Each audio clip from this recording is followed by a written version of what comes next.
ओम शांति। आज की इस पवित्र संध्या में सद्गुणों की खान जीवन की शान प्रवचन माला में मैं ब्रह्मा कुमारी आरती आप सभी का स्वागत करती हूँ, अभिनंदन करती हूँ। आज का हमारा गुण है सहनशीलता। कहा जाता है मुसीबत सब पर आती है, कोई बिखर जाता है कोई निखर जाता है। जैसे एक कंकड़ भरे रास्ते पर जूते पहनकर हम कुछ ही दूरी तक का सफ़र तय कर सकते हैं, लेकिन जूते के भीतर ही एक कंकड़ हो तो हम थोड़ी सी भी दूरी तय नहीं कर सकते।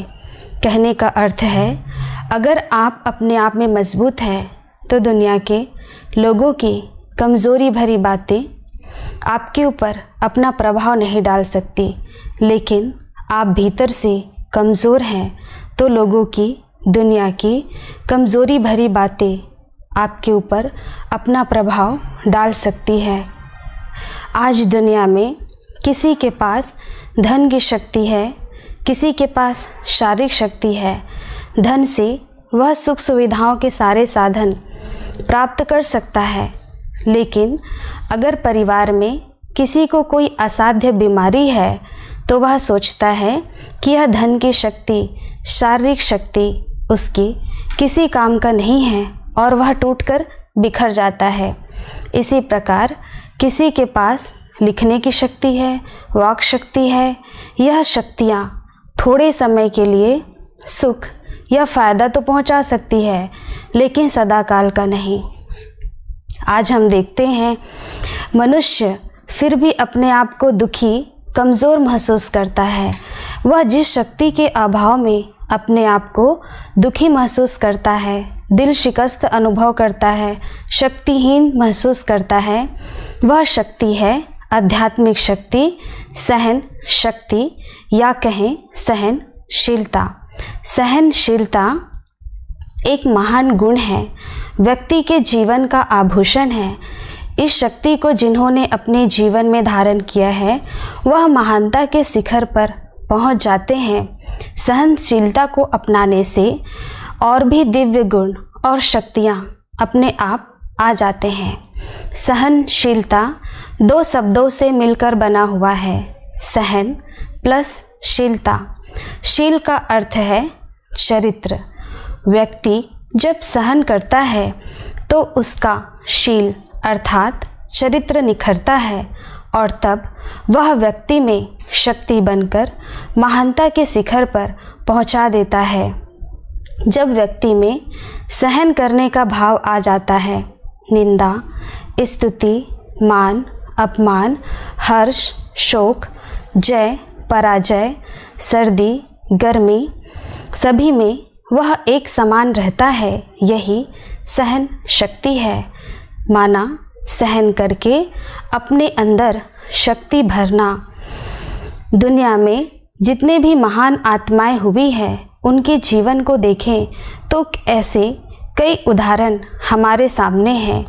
चाहे महात्मा गांधी जी हो, रामकृष्ण परमहंस हो, स्वामी विवेकानंद हो या जो भी हो, क्राइस्ट ने भी मरते समय कहा, हे प्रभु, जिन्होंने मुझे मारा आप उन्हें क्षमा कर देना, क्योंकि वे अनजान हैं, उनको पता नहीं है कि वो क्या कर रहे हैं। जहर देने के निमित्त बने व्यक्ति को भी दयानंद जी ने क्षमा कर दिया।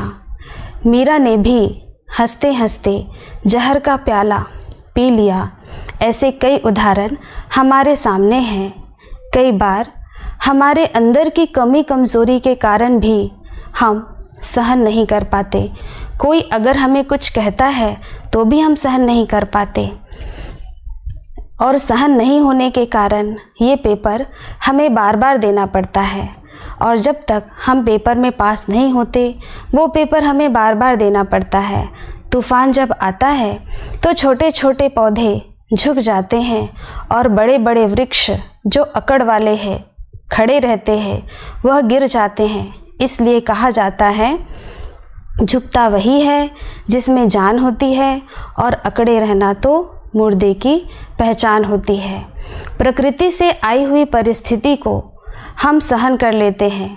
सर्दी है, गर्मी है, जब तक जीना है तब तक मौसम अनुसार सहन करना ही है। प्रकृति को हम नेचर कहते हैं, लेकिन मनुष्यों की नेचर से आई हुई परिस्थिति को भी हमें सहन करना चाहिए।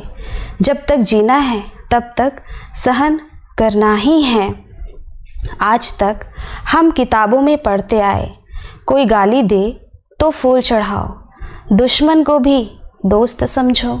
लेकिन ये बातें हमने किताबों में ही रखी है, लेकिन अगर हम अपने जीवन में इन बातों को धारण कर ले तो आज लोग हमारे जीवन के ऊपर किताबें लिखना शुरू कर देंगे। इस दुनिया में सहन तो कोई भी नहीं करना चाहता। कड़वा बोलते तो सभी हैं, लेकिन सुनना कोई भी नहीं चाहता। झुकाना तो सभी चाहते हैं, लेकिन झुकना कोई भी नहीं चाहता। कितना वंडर है, आज हम देखते हैं हर कोई, सभी एक दूसरे के ऊपर टीका टिप्पणी तो करते हैं, लेकिन कोई ये नहीं चाहता कि हमारे ऊपर कोई टीका करे। जो सुनकर रुकते नहीं, जो सुनकर बोलते नहीं, जो सुनकर कोई प्रतिक्रिया नहीं करते, वह अपने जीवन में आगे निकल जाते हैं और करने वाले पीछे रह जाते हैं। मेजॉरिटी लोगों के मुख से हम सुनते हैं कि सहन करना तो कायरता है। हमने कोई गलती तो की नहीं जो हम सहन करें, हम सहन क्यों करें? इसलिए बहादुर बनो, कायर नहीं। ईंट का जवाब पत्थर से दो तो सामने वाले का मुंह हमेशा के लिए बंद हो जाएगा। कहने में तो ये बहुत अच्छी बात लगती है, लेकिन आप विचार करें कि आपने ईंट का जवाब पत्थर से देकर सामने वाले को तो घायल कर ही दिया। क्या यह घाव, यह चोट आपको सुख देगा, शांति देगी, आपको सुकून मिलेगा? क्या आपकी आत्मिक शक्ति बढ़ेगी? नहीं। क्या कभी किसी ने आपका अपमान किया है? अपमान किया किसी कारण से होगा, या आपने उनको ऐसा कुछ बोला जिससे उनने आपका अपमान करना शुरू कर दिया। अपमान वही होता है जहाँ कोई संबंधी हो, चाहे वह घरेलू हो या कामकाज का स्थान हो। हम कई बार देखते हैं कोई अगर हमें अपमान करता है तो हमारे अंदर फीलिंग आ जाती है। अगर कोई हमें कुछ कहता है तो उनकी अपनी सोच समझ होती है। अगर कोई हमारी प्रशंसा भी करता है तो भी उनकी अपनी सोच समझ होती है। कोई निंदा करता है तो भी उनकी अपनी सोच समझ होती है। कोई अगर हमारा अपमान कहकर जाते हैं या बार बार हमारा अपमान करते हैं, हमारी शिकायत करते हैं, हमको नीचा खींचने की कोशिश करते हैं, हमारे हर काम को गलत सिद्ध करने की कोशिश करते हैं, बार बार हमको दोषारोपण करते हैं, और आप उनकी बातों को सुनकर स्वयं को दुखी महसूस करते हैं। जिनकी बातों से आप स्वयं को दुखी महसूस करते हैं, हो सकता है कि वह आपसे भी ज़्यादा दुखी हो, अशांत हो, बीमार हो, और आप उसने थोड़ा सा भी दुख जो उनके पास है, जिस कारण से वो ज़्यादा दुखी है, उस बात को सुन करके आप भी उनकी जैसी स्थिति में आ जाते हैं। उनके पास जो दुख है, वह थोड़ा सा दुख आपको उसने परोस दिया तो आप भी उनके जैसी स्थिति में आ जाते हैं। लेकिन विचार करें कि जो मन से अशांत है, दुखी है, उनके साथ हमें कैसा व्यवहार करना चाहिए। आप सोचिए कि वो दुखी तो है, लेकिन हमें उनके साथ व्यवहार बहुत अच्छा करना चाहिए। इसलिए परमात्मा कहते हैं कि सदा शुभ भावना का भाव रखो। अगर आप सोचिए तो कोई बीमार व्यक्ति से आप मिलते हैं तो कैसे मिलते हैं? आप उनके लिए संवेदना रखते हैं, उनके प्रति सहानुभूति प्रकट करते हैं, उनके ऊपर बिगड़ते नहीं हैं। सहन नहीं होने का एक बहुत बड़ा कारण है मैंपन, अहम भाव। जब कोई हमें कुछ कहता है तो हमारे अंदर आता है, पहले संकल्प यही आता है कि मैं क्या सहन करूं, क्यों सहन करूं, कितना सहन करूं। क्या आप मुझे सिखाएंगे कि मुझे क्या करना चाहिए? आज तक तो मुझे कभी किसी ने कुछ कहा नहीं है, तो आप क्यों कह रहे हैं? क्या मैं गलत हूँ? क्या मुझे कुछ भी नहीं आता? ये अहम भाव होने के कारण भी हम सहन नहीं कर पाते। कई बार सुनते हैं कि हम कितना सहन करें, हम तो सहन कर कर के मर जाएंगे।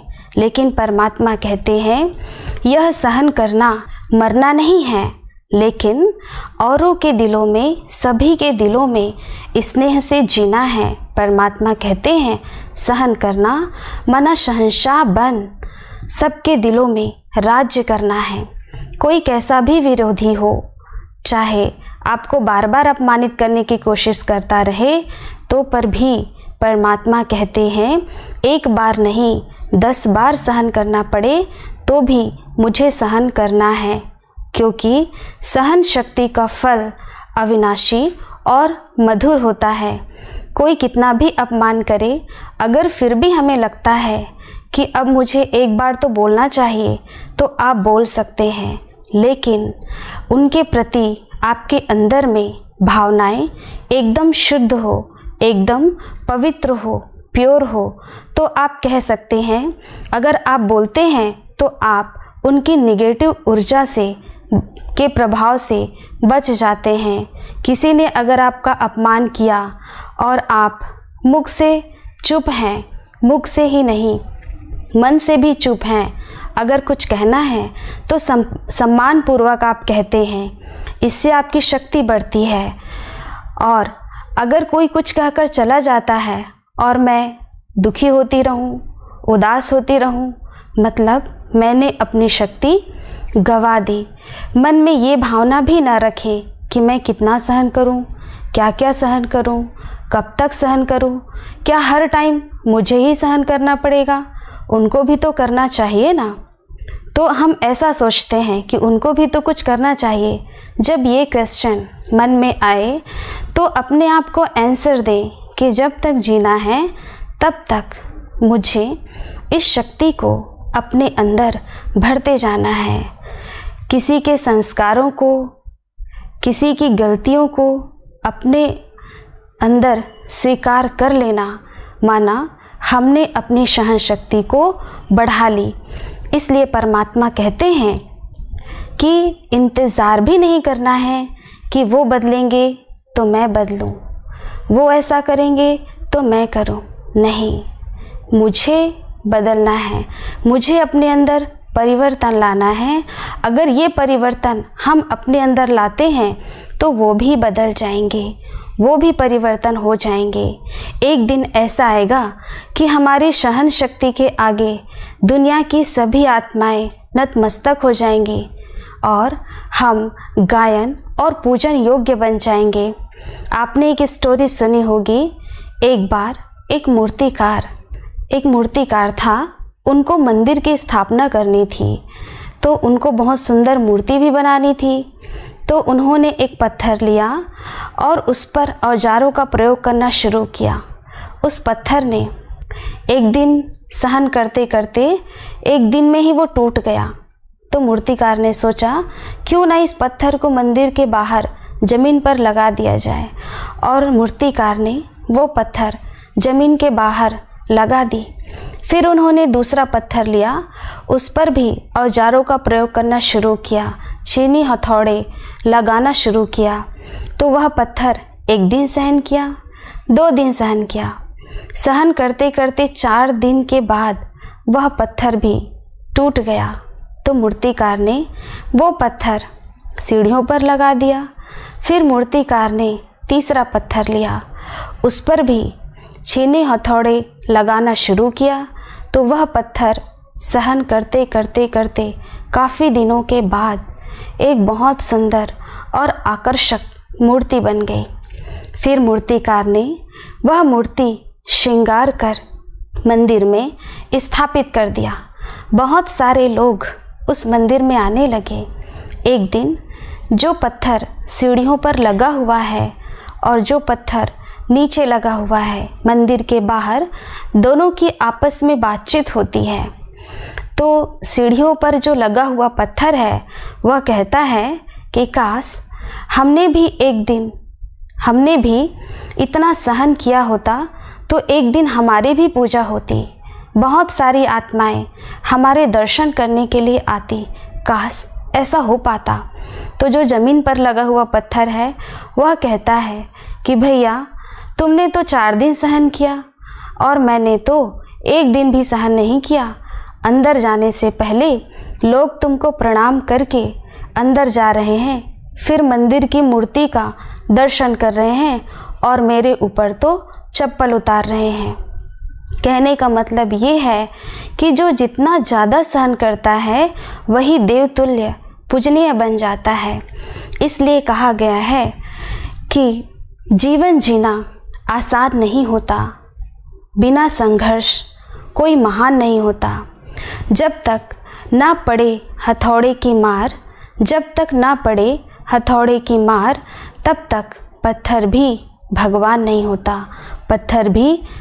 नहीं होता। सहन करना ही है तो क्यों ना शक्तिशाली बनकर करें। दुनिया में कोई ऐसी आत्मा नहीं जिसके पास यह शक्ति ना हो। अगर हम सभी की विशेषताओं को देखते हैं, क्वालिटी को देखते हैं, तो भी हमारे लिए सहन करना एकदम सहज हो जाता है। अगर किसी के अंदर एक कमज़ोरी है और हम उनकी 10 विशेषताओं को देखते हैं तो भी हम सहन कर सकते हैं। एक बार एक मनुष्य था जो सागर के पास जाकर कहता है कि हे सागर, तुम्हारा पानी खारी ना होती तो तुम कितने अच्छे होते। फिर वह कोयल के पास जाकर कहता है कि कोयल, अगर तुम काली ना होती तो तुम कितनी अच्छी होती। फिर गुलाब के पास जाकर कहता है, हे गुलाब, अगर तुम कांटों के बीच ना खिलती तो तुम कितनी अच्छी होती। फिर तीनों मिलकर मनुष्य से कहते हैं, सागर, कोयल, गुलाब मिलकर के कहते हैं, हे मनुष्य, अगर तुम्हारे अंदर किसी के अवगुण देखने की आदत ना होती तो तुम कितने अच्छे होते। इसलिए परमात्मा कहते हैं, see no evil, talk no evil, hear no evil, think no evil, do no evil. मतलब अच्छा देखो, अच्छा बोलो, अच्छा सुनो, अच्छा सोचो और अच्छा करो। इस सच्चाई को हमें कभी नहीं भूलना चाहिए कि अगर हमने अच्छा किया है तो उसका परिणाम अच्छा ही मिलने वाला है। इसलिए गीता में कहा गया है, ना ही कल्याणकृत कश्चित दुर्गति तात गच्छति, अर्थात कल्याण करने वाला कभी दुर्गति को प्राप्त नहीं करता। इसी प्रकार सहन करते करते हमें चाहिए समाने की शक्ति। अगर हम कोई बात को सुन तो लेते हैं लेकिन अपने अंदर समा नहीं सकते तो जीवन में बहुत बड़ी समस्याएं भी खड़ी हो जाती है। जैसे एक दोस्त है, वह अपने दोस्त को बहुत विश्वास से अपनी ऐसी कोई बात बताता है, अपनी समस्या बताता है जिससे उसको कुछ समाधान मिले, लेकिन वह दोस्त वादा भी करता है कि ये बात वह किसी से भी नहीं कहेगा। लेकिन उनका और एक ख़ास दोस्त होता है जिससे वो बात कह देता है। जब ये बात घूम फिर कर उनके दोस्त तक पहुंचती है तो उनको बहुत ख़राब लगता है कि इस दुनिया में कोई भी विश्वास पात्र नहीं, किसी के ऊपर कोई भरोसा नहीं कर सकते। तो उनके मित्र ने ये बात तो सुन ली लेकिन अपने अंदर समा नहीं सके, अर्थात समाने की शक्ति उनके अंदर नहीं थी। तो जैसे सागर नदियों के किचड़े वाला पानी अपने अंदर समा लेता है, सागर कभी ये नहीं कहता कि मुझ में किचड़ा नहीं डालो, वह अपने अंदर सब कुछ समा लेता है। ऐसे ही बातों को हमें सुनना तो है लेकिन अपने अंदर समाना भी है। समाने के साथ साथ हमें मिटाने की भी शक्ति चाहिए। मिटाना कैसे है? परमात्मा कहते हैं, मन रूपी स्लेट पर, प्लेट पर, कागज पर जो कुछ भी लिखा जाता है उसको मिटाना आसान नहीं होता। उसको मिटा दो, लेकिन मन ऐसा है, ये स्लेट, प्लेट और कागज़ की तरह से तो है, लेकिन इस पर अगर कोई बात ऐसी लिख जाती है जिसको हम मिटाना चाहते हैं लेकिन मिटा नहीं पाते।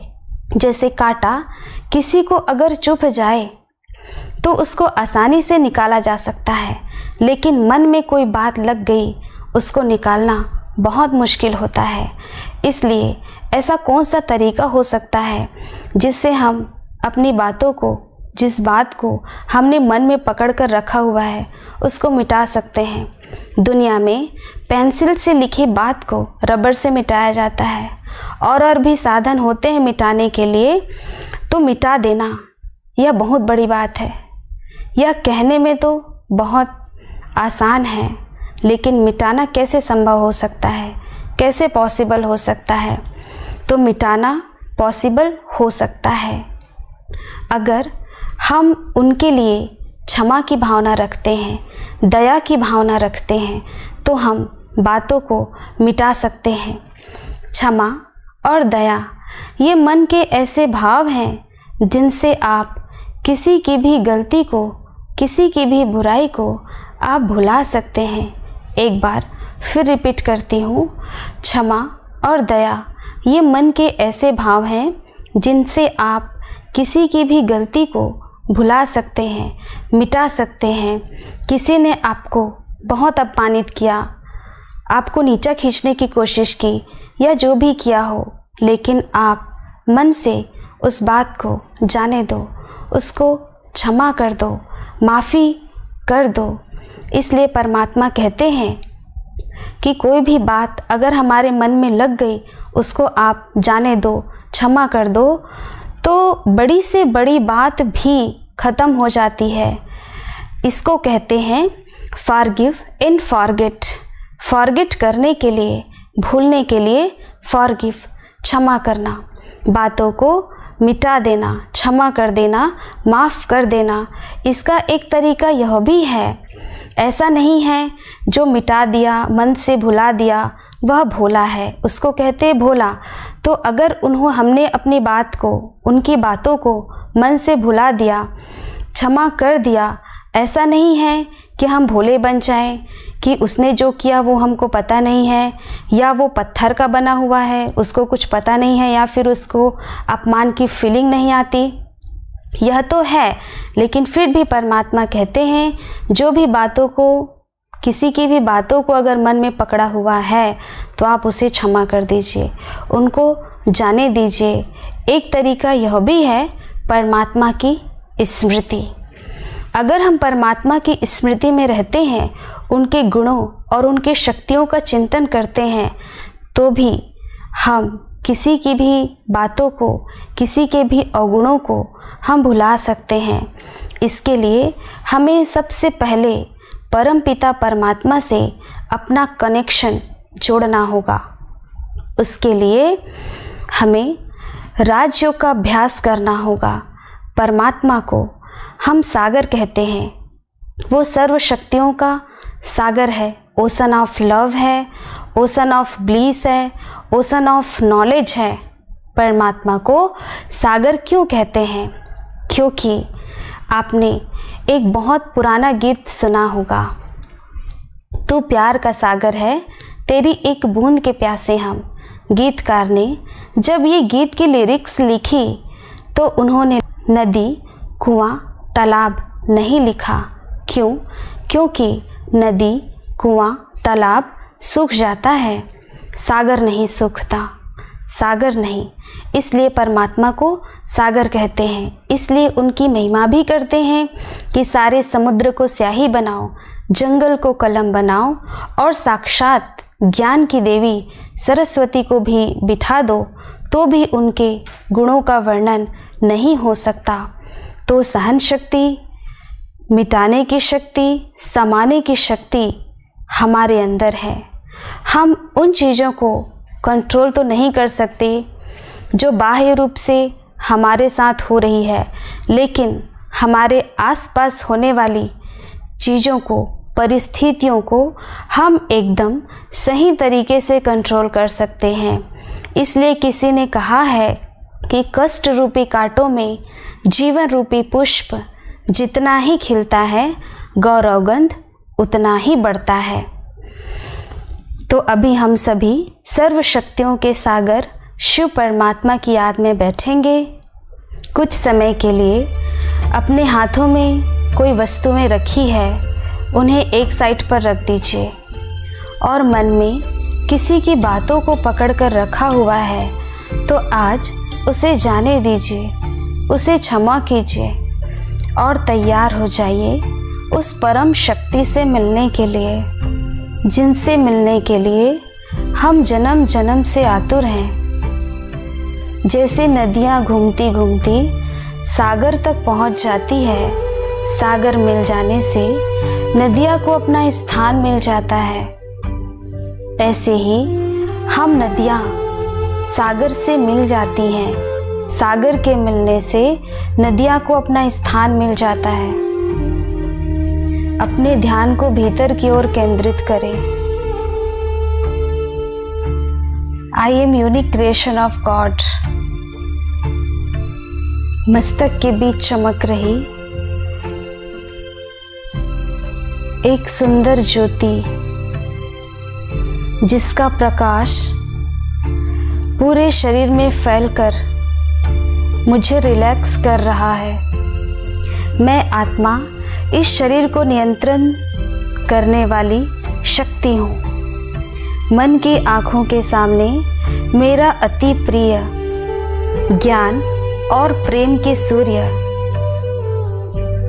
परमात्मा चमकने लगते हैं। लाल प्रकाश का झरना मेरे ऊपर बरस रहा है। उनके प्रकाश में मैं आत्मा शुद्ध उज्जवल बनती जा रही हूँ। महसूस कीजिए कितना निस्वार्थ प्रेम है। परमात्मा की शक्तियाँ सदा मेरे साथ है। मैं कभी भी अकेली नहीं। ओम शांति।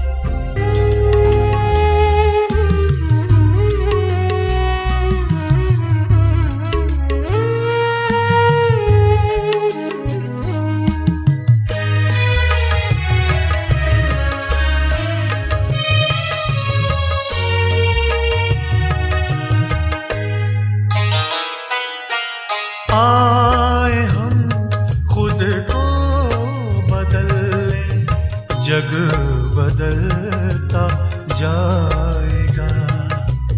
आए हम खुद को बदलने, जग बदलता जाएगा। अपने परिवर्तन से ही परिवर्तन जगत में आएगा।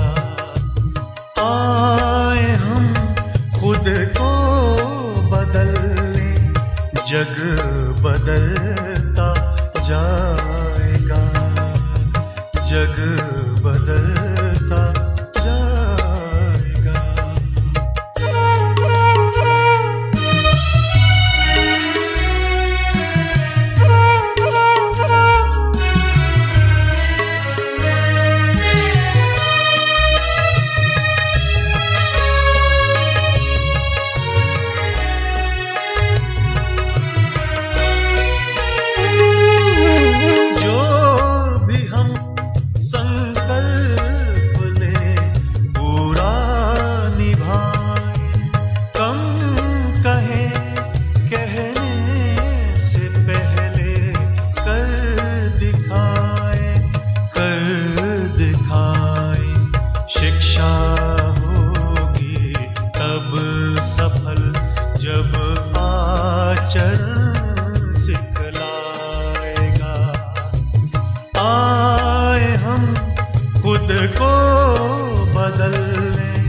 जग बदलता जाएगा। जग बदलता जाएगा।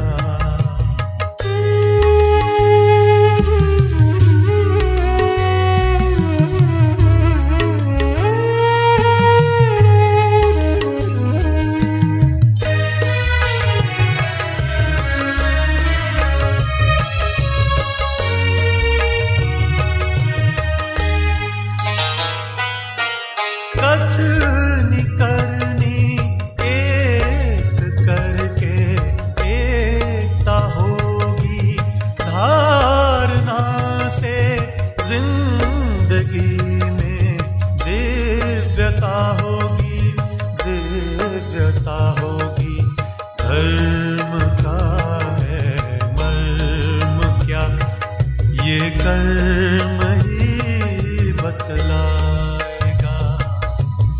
आए हम खुद को बदलने, जग बदलता जाएगा, जग बदलता जाएगा।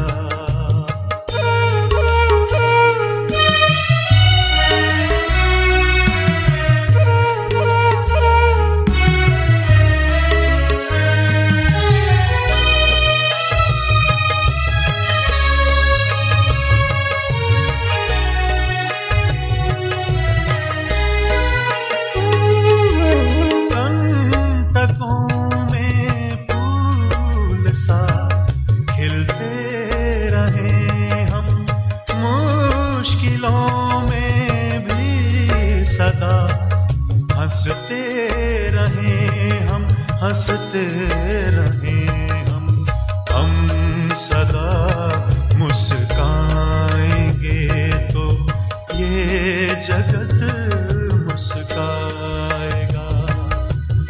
आए हम खुद को बदलने, जग बदलता जाएगा।